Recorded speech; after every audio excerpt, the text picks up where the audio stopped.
Hello friends, आज हम discuss करेंगे क्लासिफिकेशन ऑफ जेल्स के बारे में। देखिए, जेल्स को कई सारे तरीकों से क्लासिफाई किया जाता है। सबसे पहले बात करते हैं डिस्पर्सन मीडियम के बेसिस पर जेल्स कितनी तरह के होते हैं। देखिए, अगर डिस्पर्सन मीडियम अल्कोहल होता है तो जेल को हम अल्कोजेल कहते हैं। अगर डिस्पर्सन मीडियम बेंजीन होता है तो जेल को हम बेंजोजेल कहते हैं। इसी तरह से अगर डिस्पर्सन मीडियम वाटर होता है तो जेल को हम हाइड्रोजेल कहते हैं। अब बात करते हैं साइज ऑफ पार्टिकल्स के बेसिस पर जेल कितनी टाइप के होते हैं। तो देखिए, ऐसे पार्टिकल्स जो कि जेल का फ्रेमवर्क बनाते हैं, उनकी साइज के बेसिस पर हम जेल्स को दो टाइप्स में क्लासिफाई करते हैं।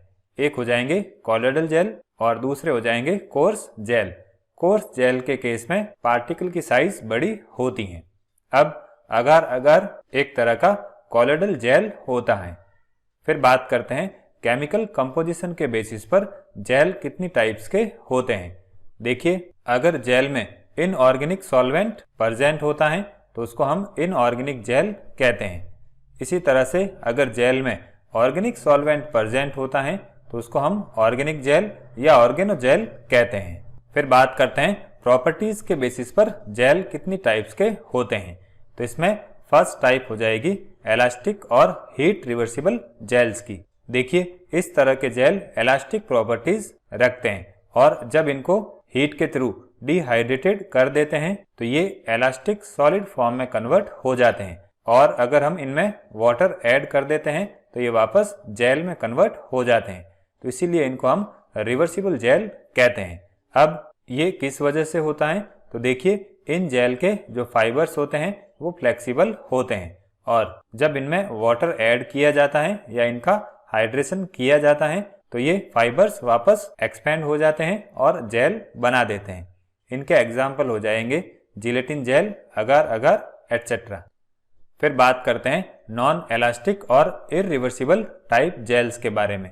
तो देखिए, इनमें नॉन इलास्टिक प्रॉपर्टी होती हैं और इनको ड्राई करने के बाद रीजनरेट नहीं किया जा सकता। अब इन जेल्स की जो रिजिडिटी है वो टाइम के साथ इंक्रीज होती हैं। इनके एग्जाम्पल हो जाएंगे सिलिसिक एसिड और एल्यूमिना के सॉल। अब बात करते हैं थिक्सोट्रोपिक जेल्स के बारे में। देखिए, ये ऐसे जेल होते हैं जिनको अगर हम सेक करते हैं तो ये सॉल में कन्वर्ट हो जाते हैं और कुछ देर रखने पर वापस जेल में कन्वर्ट हो जाते हैं। तो इस नेचर के जो जेल होते हैं उनको हम थिक्सोट्रोपिक जेल कहते हैं, और सॉल जेल ट्रांसफॉर्मेशन का जो ये फिनोमिना होता है उसको हम थिक्सोट्रॉपी कहते हैं। अब ऐसे जेल जिनको कूलिंग के थ्रू प्रिपेयर किया जाता है वो इस तरह की प्रॉपर्टी शो करते हैं। अब देखिए, सेक करने पर जेल सॉल में कन्वर्ट क्यों हो जाते हैं? तो इन जेल का जो फ्रेमवर्क होता है वो बहुत वीक होता है। तो जब इनको सेक किया जाता है तो वो ब्रेक हो जाता है और जेल सॉल में कन्वर्ट हो जाता है।